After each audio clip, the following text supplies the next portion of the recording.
You won't believe what my neighbor did. Imagine waking up, walking out to your backyard, and finding a giant padlock on your gate. Not your front door, not the street entrance, your private backyard gate. And when I asked why, she said, "This is community property now." I thought it was a joke. But it only got crazier from there. Let me tell you how Karen from the HOA got arrested. In front of the entire neighborhood. So I live in a small quiet suburb, one of those places where everyone has a lawn, the mailboxes all match, and yes, we have an HOA. Now, I never had any real issues with the HOA, until Karen became the new president. Karen is, let's just say, a rule enthusiast. She's the kind of person who measures your grass with a ruler. She once fined my neighbor $50 because his garden gnome wasn't aesthetically uniform. Anyway, a few weeks ago, I installed a side gate to my backyard. Paid for it myself. It connects to my fenced yard, completely on my property line.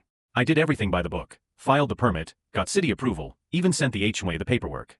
Then one morning, I walk outside to take out the trash, and my gate has a padlock on it. Not my padlock. A shiny brand new master lock, with a note taped on it that says, "Property of HOA. Unauthorized gate will remain secured." I was stunned. I marched over to Karen's house, 3 houses down, and knocked. She opens the door like she was expecting me.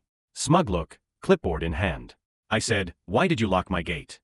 She replied, "Because that area is community property. We've decided it can't be used for private access. You're breaking the HOA guidelines." I said, "Karen, that's my backyard. I have the deed. I own the fence, the gate, the land." She goes, "Well, we had a vote. You lost. That part of your property is now communal." What? That's when I called the city. And guess what? They confirmed what I already knew. The HOA had zero legal right to touch my gate. So I cut the lock off. But Karen wasn't done. The next day, she put another lock on my gate. This time, she even installed a motion sensor camera on a tree nearby, pointed right at it. So I called the cops.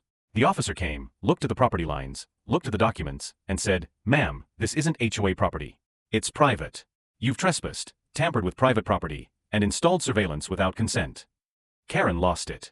She started yelling at the officer, saying he didn't understand HOA rules, that she had authority over community aesthetics. Big mistake. She refused to remove the camera or unlock the gate. The officer calmly said, "Ma'am, last warning." She refused. They cuffed her right there on my lawn. The neighbors came out. Phones were recording. Karen was screaming, "This isn't over," as they put her in the squad car. Later that week, the HOA board issued a formal apology and removed Karen from her position. I got a new gate. With my own lock. And no more community property nonsense. But the best part? Every time I walk through that gate, I can't help but smile, because it's the most peaceful place in the neighborhood, Karen-free. If you've ever dealt with an HOA nightmare, or a Karen trying to take over your property, drop your story in the comments. And don't forget to like and subscribe for more real-life drama.